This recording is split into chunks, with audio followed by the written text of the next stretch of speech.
आज हम एक ऐसे सुरमा से आपको अवगत कराने जा रहे हैं जिनके युद्ध कौशल और चतुराई को जितना सराहे उतना कम है।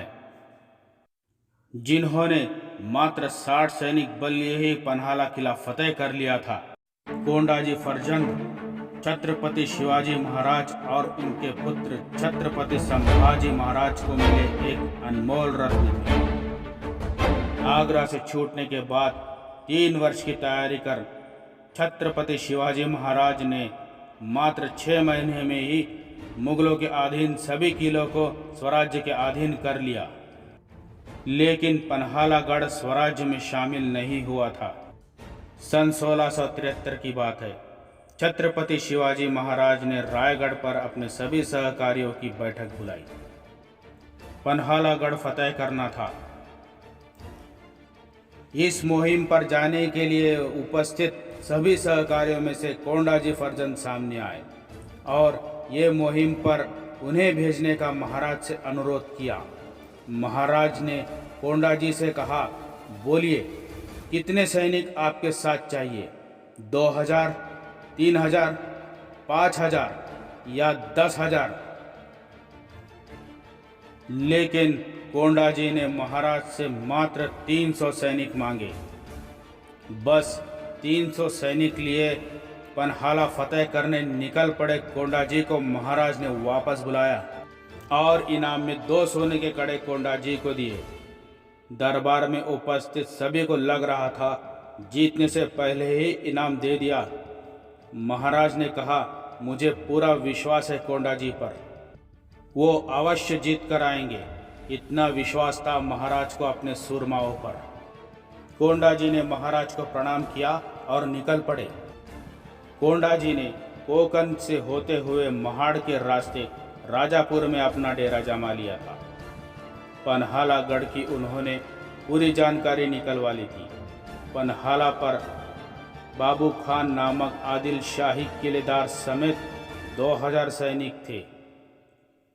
ईस्वी सन 6 मार्च सन 1673 को मध्य रात्रि राजापुर से कोंडाजी किले के निकट आ पहुंच गए। 300 सैनिकों में से सिर्फ उन्होंने 60 सैनिकों को चुना गढ़ पर चढ़ाई करने के लिए, बाकी को वहीं किले के नीचे रुकने को कहा। कोंडाजी मात्र 60 सैनिक लिए ही पन्हालागढ़ पर चढ़ गए और मराठों ने युद्ध शंख फूंक दिया। उन 60 सैनिकों ने तुतारी और रणवाद्य बजाना शुरू कर दिया। रणवाद्य बजाने से वहां पर उपस्थित विपरीत सेना में हड़कंप मच गया। उन्हें लगा शिवाजी आया है, पूरी 50,000 की फौज लाया है। ये सुनते ही बाबू खान की फौज में अफरा तफरी मच गई। वो इधर उधर भागने लगे। तभी कोंडाजी समेत 60 योद्धाओं ने गढ़ पर उपस्थित सभी को काटना शुरू कर दिया। वो एक एक कर सभी को काटते जा रहे थे। तभी कोंडाजी और बाबू खान का सामना हुआ। दोनों में भयंकर युद्ध हुआ और आखिर में कोंडाजी की तलवार के जबरदस्त वार से बाबू खान का सर धड़ से अलग हो गया। बाबू खान मारा जा चुका है। ये समझ में आते ही आदिल शाही सेना का मनोबल टूट गया और वो अपनी जान बचा के भागने लगे। आदिल शाही सेना भाग चुकी थी और 60 मराठाओं ने पन्हालागढ़ फतेह कर लिया था। 8 मार्च सन 1673 को महाराज को जब ये संदेश मिला कि कोंडाजी ने पन्हाला फतेह कर स्वराज के अधीन कर लिया है, तब महाराज अति प्रसन्न हो गए। उन्होंने पन्हाला की ओर कूच की और कोंडाजी की शूरवीरता के लिए उनसे मिलकर उन्हें पुरस्कार दिया। छत्रपति शिवाजी महाराज के बाद कोंडाजी ने छत्रपति संभाजी महाराज का भी स्वराज की रक्षा के लिए साथ दिया। सन 1682 ईस्वी सन छत्रपति संभाजी महाराज ने जंजीरा किला जीतने का निर्णय लिया। तभी कोंडाजी ने जंजीरा किला फतेह करने का बीड़ा अपने कंधों पर ले लिया। कोंडाजी ने एक गुप्त नीति बनाई। उन्होंने संभाजी महाराज से अनबन होने का सोंग रचाया।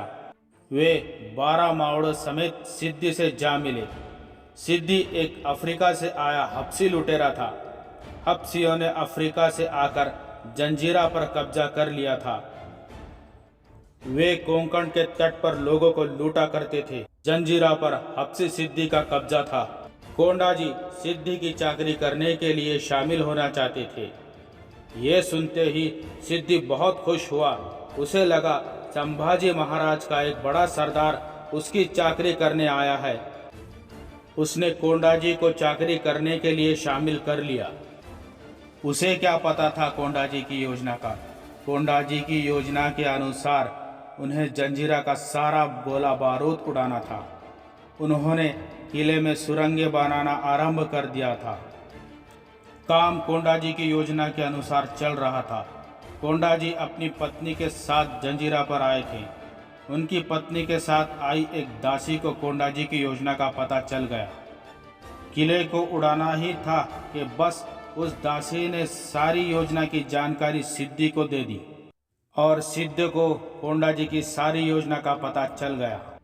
उसने कोंडाजी समेत उनके साथियों को पकड़ लिया और कोंडाजी का सर धड़ से अलग कर दिया और बाकियों को पानी में डुबोकर मार दिया गया। किसी तरह से एक मावड़ा वहां से बच निकला। उसने समंदर तैरकर छत्रपति संभाजी महाराज को यह संदेश दिया कि कोंडाजी समेत सभी योद्धा वीरगति को प्राप्त हो गए हैं। इस तरह कोंडाजी ने अपना सारा जीवन स्वराज की स्थापना के लिए अर्पित कर दिया। तो मित्रों, फिर मिलते हैं अगले वीडियो में एक नए योद्धा का इतिहास लिए।